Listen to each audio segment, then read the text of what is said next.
Now, I want to ask you a very basic question about how you do life and specifically how you conduct yourself in tense moments inside your relationships. And the question is simply this: when you feel angry, what are you hoping to accomplish with that anger? Now, most people, it's like, I don't know, I've never really put a whole lot of thought to it.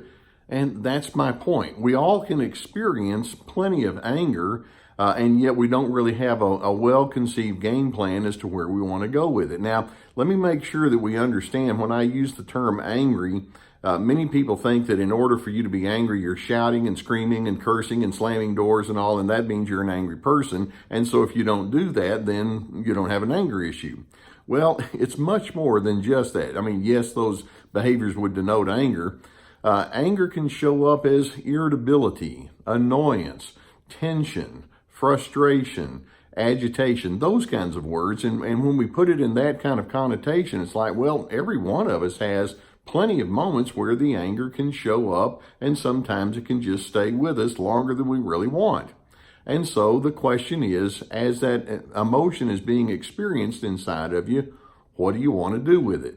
Now, I want to get theoretical with you for just a moment and see if we can understand the basic function of anger. And again, that's something that, maybe eggheads like me like to talk about, but the average Joe or Jane hasn't really thought about the function of anger. Notice you don't get angry when people are friendly or helpful or cooperative or understanding. Anger just doesn't show up in those moments. You do feel angry in the opposite of all of that, when somebody is being condescending or stubborn, or they're not understanding you at all, or they're thwarting some of your preferences or some of your goals that you would have. Anger begins to well up on the inside, and if you can look at it like that, you realize the anger is attached to your sense of self-preservation. And in fact, I refer to anger as your emotion of self-preservation. All right, just pause right there. That's not a bad thing. And in fact, if we were to ask exactly what are you trying to preserve, well, we can break that down into three different functions. One is an angry individual is wishing to preserve their worth as a human being. When you feel tense and agitated, annoyed and irritable, you're basically wishing to say, would you please treat me with respect? I want to be treated with worth. Okay?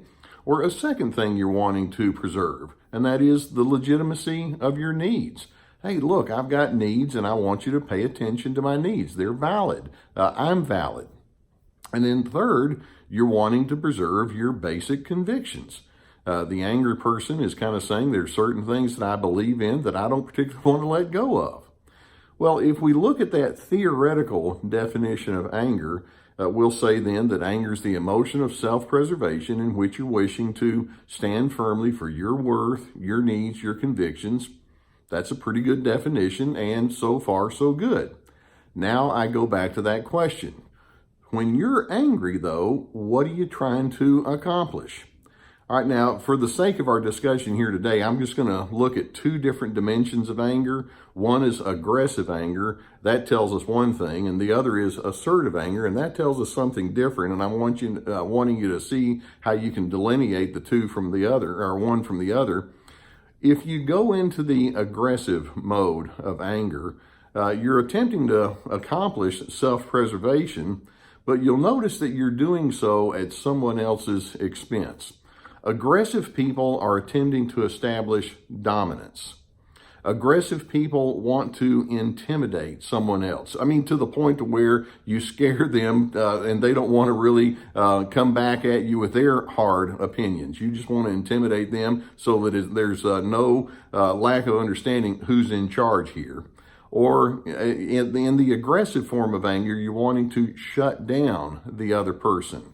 Or perhaps you're wanting to create shame in another individual. Maybe the rationale goes something like, if I can make that other person feel dumb enough, then maybe they'll quit doing whatever it is that's bothering me and I win. Or perhaps in your aggression, you're wanting to force compliance. Typically, aggressive individuals tend to be highly control-oriented, and they want to establish control. Now, when you do go into anger with those goals, those purposes in mind, what's the net result? Now, short term, we can say that the net result is, okay, you win. Sure enough, you may have made the other person feel badly enough and you get your way. But long term, well, actually, the relationship in front of you begins to disintegrate, and whatever gains or win that you think you have are short lived because, well, the relationship's finished. Aggressive people are putting themselves into an adversarial position with other individuals, and whatever they think they're going to get, it's just going to turn into a win-lose kind of a thing. And ultimately, if the person in front of me loses, the way I look at it, I lose too. And so it's really not a very smart way of doing things.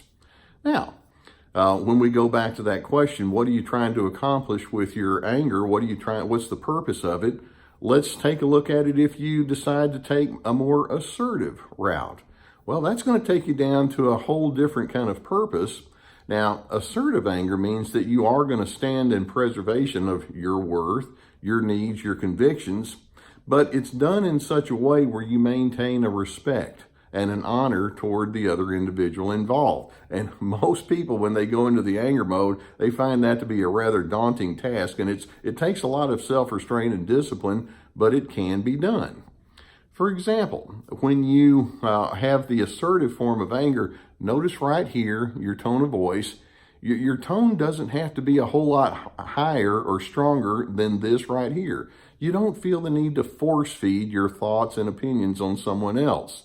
Now, the assertive person does want to stand for their convictions. They do want to let the other person know that they want to be taken seriously. Fair enough. The assertive person, part of their purpose is to clear up misunderstandings. Obviously, you and I are not thinking the exact same. Let's talk about why that is, and let's discuss what you're wanting me to know. I want to talk with you about what I want you to know.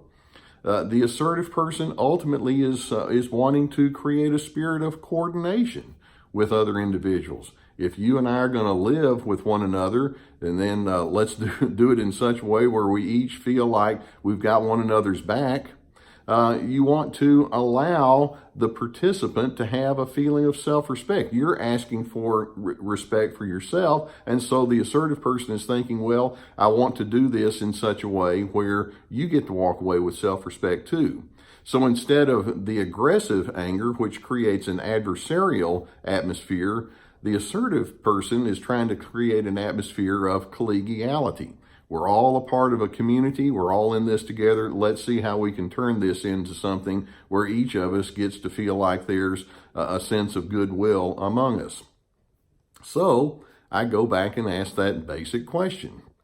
When you feel angry, okay, pause right there. There's a whole host of things that can make you feel angry, whether it's people inside your home, spouse, kids, extended family members. It can be at work.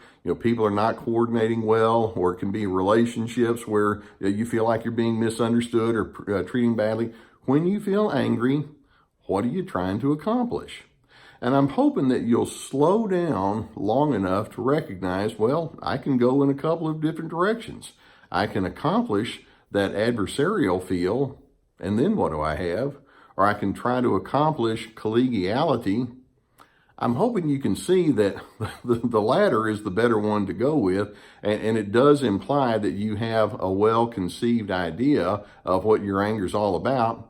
But you see, that's what guys like me try to help people like you do. Let's think it through. Let's make sure that you just don't let the emotion run away without the mind being engaged, and you're using your good thinking to everyone's advantage, not just yours, everyone involved.